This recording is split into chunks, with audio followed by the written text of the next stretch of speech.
Hello guys, the depth queen स्वागत करती है अपने डार्क डेप्थ वर्ल्ड में।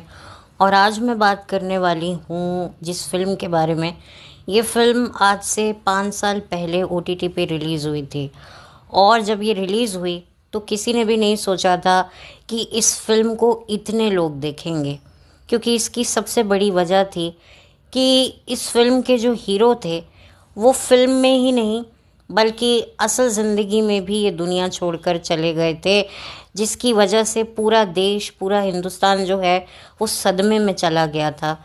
लोग उनकी डेथ से पहले कोरोना से त्रस्त थे, और जब उनकी डेथ का सुना तो उनकी डेथ का सुनने के बाद लोग ये गौर करने में जुट गए, ये जानने में जुट गए, ये पता लगाने में जुट गए कि ये एक्टर ऐसे कैसे जो है इस दुनिया से एकाएक इतनी यंग एज में ये दुनिया छोड़ के चला गया। मैं बात कर रही हूँ सुशांत सिंह राजपूत की, और मैं बात कर रही हूँ सुशांत सिंह राजपूत की आखिरी फिल्म दिल बेचारा की, जो हॉटस्टार पर रिलीज़ हुई थी। वो प्लेटफॉर्म जो आज की तारीख में जियो हॉटस्टार के नाम से अब जाना जाता है, लेकिन 5 साल पहले वो हॉटस्टार के नाम से मशहूर हुआ करता था। और उसी पर ये मूवी रिलीज़ हुई थी, और उनकी डेथ के करीबन हफ्ते 2 हफ्ते बाद ये फिल्म रिलीज़ हुई थी। और इस फिल्म को इतनी भारी मात्रा में देखा गया था। कुछ लोगों का ये भी कहना था कि इस फिल्म को सिनेमा घरों में भी लगाना चाहिए था सुशांत को ट्रिब्यूट देने के लिए, लेकिन वो वक्त ही कुछ और था, क्योंकि कोरोना की वजह से बहुत सारी ज़िंदगियां दांव पर लगी हुई थीं, और ऐसे में रिस्क लेना बड़ा मुश्किल था। ऊपर से बहुत सारी पॉलिटिक्स कह लो, कुछ भी कह लो, वो तो अब हम जानते ही हैं, जिसकी वजह से ये फिल्म ओटीटी प्लेटफॉर्म पे रिलीज़ हुई। सुशांत की ये पहली फिल्म नहीं है जो ओटीटी पर रिलीज़ हुई है। इससे पहले भी उनकी एक फ़िल्म ड्राइव करके जो जैकलीन फर्नांडिस के साथ थी, वो भी ओटीटी प्लेटफॉर्म पे रिलीज़ हुई थी। शायद नेटफ्लिक्स में वो फिल्म आई थी। तो मैं बात करूँगी इस फिल्म के बारे में, जिसे मैंने अभी कुछ वक्त पहले ही देखा है। एक तरीके से 5 साल बाद मैंने इस मूवी को देखा। मैं मतलब सोच ही नहीं पा रही थी, समझ ही नहीं पा रही थी कि मैं इस मूवी को देखूं नहीं देखूं, क्योंकि कुछ वक्त तक तो मैंने इस मूवी को इग्नोर किया, लेकिन फिर मुझे लगा कि नहीं, मुझे ये फ़िल्म देखनी चाहिए। और इस फिल्म के ज़रिए जो है कोई मैसेज, कोई ऐसी कोई चीज़ सुशांत की जो मैं देख सकूं, समझ सकूं, तो इसी वजह से मैंने ये फ़िल्म देखी। और मुझे ये फ़िल्म देखकर ऐसा लगा कि मानो एक तरीके से बहुत बड़ा संकेत जो है ये फ़िल्म सुशांत को दे रही थी, क्योंकि इस फिल्म में भी जो सुशांत होता है वो एक पिक्चर बना रहा होता है जो उसकी डेथ के बाद ही रिलीज़ होती है, और उसे देखने के लिए वो इस दुनिया में ही नहीं होता है। तो आप कह सकते हैं कि वो चीज़ जो फिल्म में आपको देखने को मिलेगी वो असल ज़िंदगी में भी हम लोग महसूस कर रहे थे। जैसे ही फिल्म अपने एंडिंग पर होती है, बिल्कुल आपको देखकर ऐसा ही लगेगा कि आप बिल्कुल एक रियलिटी देख रहे हैं, क्योंकि वाकई जब उसकी बनाई हुई फिल्म पर्दे पर आती है तो उसके दोस्त, उसके रिश्तेदार, उसके करीबी ये फिल्म देख रहे होते हैं, और उसे देखते देखते रो रहे होते हैं और उसे याद कर रहे होते हैं। ठीक वैसे ही जब दिल बेचारा ओटीटी पर आई, और किस तरीके से जो है सब लोगों की आंखें नम थी, और फिल्म में भी जो एंड में सुशांत को ट्रिब्यूट दिया गया है, वी मिस यू कहकर लिखा गया है सुशांत की तस्वीरों के नीचे, जो वाकई मतलब आपको लगेगा कि मतलब आपको बहुत ही ज़्यादा आप रिलेट कर पाएंगे। अब ये एक इत्तेफाकन हुआ या सोचा समझा था, ये मुझे समझ में नहीं आया। अब कहने वाले कुछ भी कह सकते हैं, कोई इत्तेफाक भी कह सकता है, कोई साजिश भी कह सकता है। खैर, ये इत्तेफाक साजिश का खेल तो पिछले 5 साल से चल ही रहा है। कोई वर्डिक्ट तो सामने असली वाला आया नहीं है।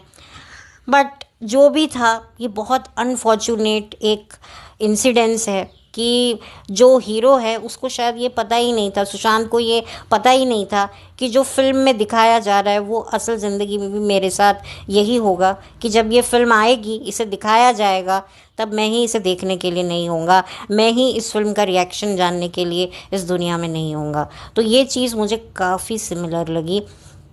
और इस फिल्म को बनाया था मुकेश छाबड़ा ने, जो सुशांत के ही बहुत पुराने जानकार हैं, कास्टिंग डायरेक्टर हैं, और एक तरीके से काफ़ी समय से वो कोशिश कर रहे थे कि वो एक फ़िल्म भी डायरेक्ट करें, और उन्हें मौका मिला और उन्होंने सुशांत को लिया, और उन्होंने लिया संजना साहंगी को, जो कि उनकी ये पहली फ़िल्म नहीं थी। मैंने उनके बारे में पता लगाया तो इससे पहले भी वो छोटे मोटे रोल कर चुकी थी, और यही वजह है कि आपको वो एक्सपीरियंस उनकी एक्टिंग का देखने को मिलेगा फिल्म में, क्योंकि उनको जो किरदार मिला है किज़ी बासु का, वो काफ़ी उन्होंने अच्छे से किया है। मतलब मैं ये नहीं कहूँगी कि भाई लड़की को एक्टिंग नहीं आती है, लड़की को एक्टिंग आती है, और उसने काफ़ी अच्छे से अपने रोल को किया है। वो बात अलग है कि इस फिल्म के बाद आज 5 साल हो चुके हैं, संजना को कोई बहुत बड़ा कोई ब्रेक नहीं मिला है, और जो ब्रेक मिला है उस ब्रेक से संजना को कोई फ़ायदा नहीं हुआ। तो ये एक संजना के लिए ये चीज़ सही नहीं हुई। एक्चुअली इस फिल्म को देखने की सबसे बड़ी वजह जो थी वो सुशांत ही था, और ये फिल्म एक अमेरिकन फिल्म से इंस्पायर थी, एक तरीके से उसी की अडेप्टेशन थी। फॉल्ट इन आवर स्टार्स करके कोई फिल्म थी, कोई नॉवल था अमेरिकन जिस पर ये आधारित थी। तो ये ओरिजिनल कहानी नहीं थी, लेकिन क्योंकि इसमें सुशांत था, और क्योंकि सुशांत की डेथ हो गई थी और बहुत ही सडन डेथ हुई थी, जिसकी वजह से जो है इस फिल्म को फ़ायदा मिला। अगर आज सुशांत ज़िंदा होता तो मुझे नहीं लगता कि ये फ़िल्म OTT पे तो क्या सिनेमा घर पर भी नहीं चलती। क्योंकि मैं ये नहीं कहूँगी कि फ़िल्म बेकार है, बल्कि जो फिल्म का जो कॉन्सेप्ट है ना वो बड़ा डिप्रेसिंग है, कि ऐसे दो लोग जिनके पास सपने तो बहुत हैं, लेकिन उन सपनों को पूरा करने के लिए वक्त ही नहीं है। और ये उन इंसानों के लिए, उन लोगों के लिए नहीं है जो किसी बड़ी बीमारी से ग्रस्त हैं, बल्कि जो स्वस्थ भी हैं उनको भी नहीं पता कि हमारे पास कितना वक्त है। अगर आप सुशांत का देखें तो सुशांत को भी ज़िंदगी में बहुत कुछ करना था, लेकिन उसको पता ही नहीं था कि सिर्फ 35 इयर्स की एज में वो ये दुनिया छोड़कर चला जाएगा।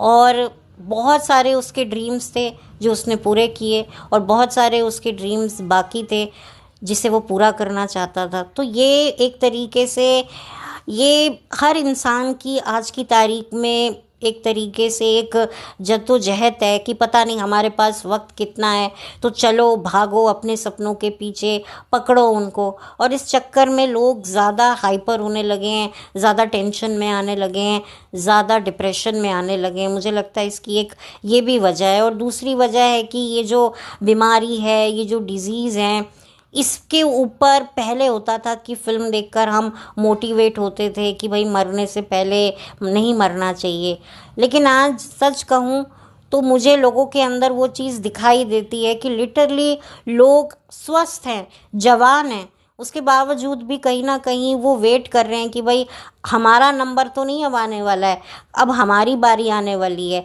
अब हम भी मरने वाले हैं। क्योंकि इतना आसपास दुख है, तकलीफ़ है, इतनी यातनाएं हम लोगों को भुगतते हुए देखते हैं। सोशल मीडिया उठा लो, कुछ भी उठा लो, इवन व्लॉगर्स भी अपनी बीमारी के बारे में बताते हैं, रोते हैं, अपना इलाज करवाते हैं, अपनी जर्नी दिखाते हैं। इवन हमारे आम घरों में भी हमारे जानकार, हमारे करीबी ऐसी ही सिचुएशन में हमें दिखते हुए मिलते हैं। तो हमारा जो मेंटल स्टेट है वो ऑलरेडी बहुत ज़्यादा इफ़ेक्टेड हो चुका है। मतलब आप कंटिन्यूअसली किसी के साथ हॉस्पिटल रहें, किसी की बीमारी में उसकी केयर करने के लिए, तो वो तो इंसान ठीक होकर अस्पताल से घर आ जाता है, लेकिन जो उसके साथ जो इंसान होता है, जो उसकी दिन रात सेवा कर रहा होता है, उसकी केयर कर रहा होता है, वो अपना सर पकड़ के आ जाता है, बहुत सारी आशंकाएं लेकर अपने दिमाग में आ जाता है, कहीं मुझे ये तो नहीं, कभी मुझे वो तो नहीं। वो बिना बात के अपने टेस्ट पे टेस्ट कराने लगता है। ज़रा सा उसको आभास होता है कि कुछ मेरे साथ, कुछ एक अलग तरह का कुछ मुझे अपने शरीर पर कुछ नोटिस हो रहा है, तो कहीं ये वो तो नहीं, कहीं वो तो नहीं। ये कहकर अनगिनत अपने टेस्ट कराते हैं। जो डॉक्टर ने बताया ये टेस्ट करा लो, वो टेस्ट करा लो, भले ही वो एज अ नॉर्मल भी बोलते हैं कि अगर ये करा लोगे तो कोई प्रॉब्लम नहीं होगी, नहीं भी कराओगे तो भी ठीक है। तो भी ये बात सुनकर वहम आ जाता है कि नहीं भाई, अब तो करा ही लेना चाहिए। तो मैंने ऐसी स्टेट के भी लोगों को देखा है जो लिटरली कितने कितने महीने तक कुछ ना होते हुए भी अपने आप को पेशेंट मानकर बैठे रहते हैं, डिप्रेशन में चले जाते हैं, उनको एंग्जाइटी अटैक आ जाता है। तो जब आप ऐसी फिल्में देखते हो ना, तो आपको बिल्कुल भी अच्छा नहीं लगता, क्योंकि आज की तारीख में ना अब इंसान, देखो, तकलीफ़ में हर इंसान रोता है।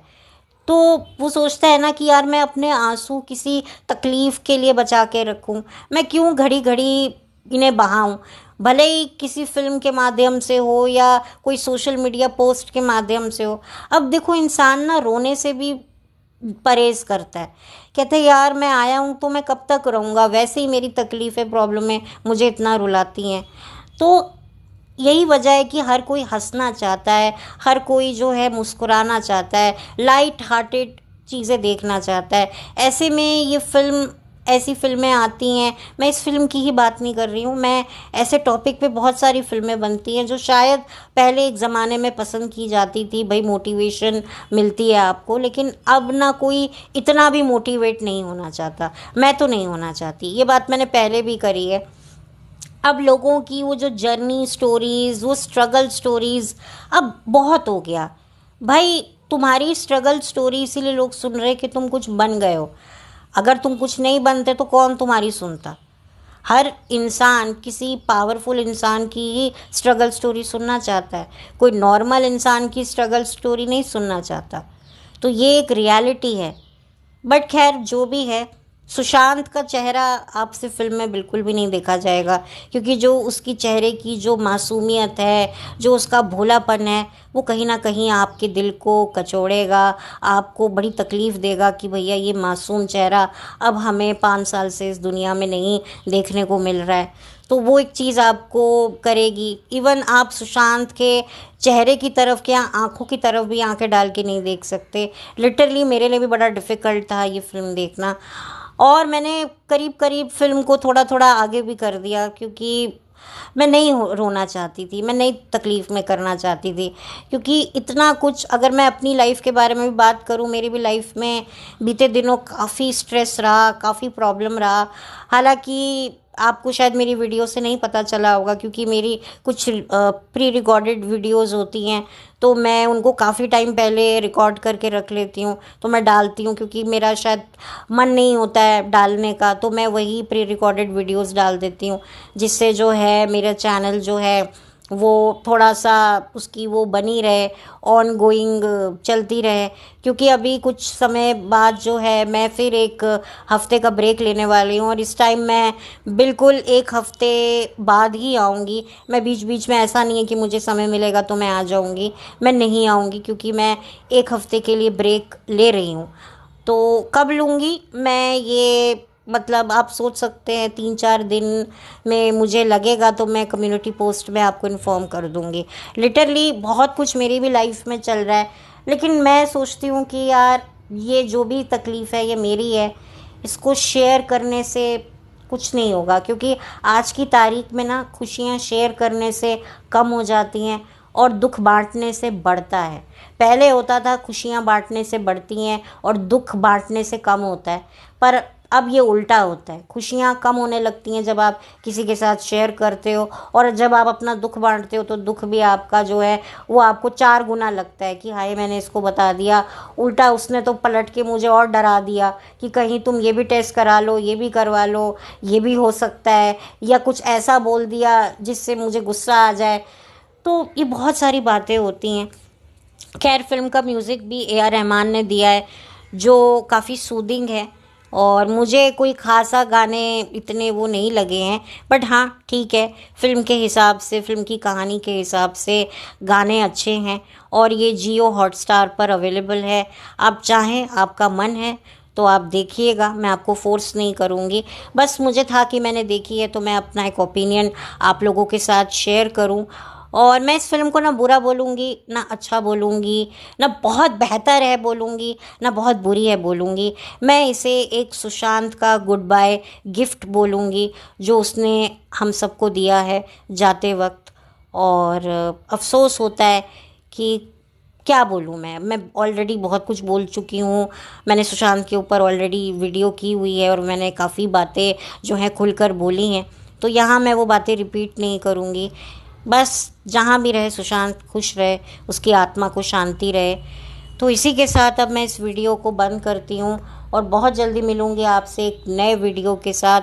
तब तक के लिए thank you so much, have a blessed day and thank you so much.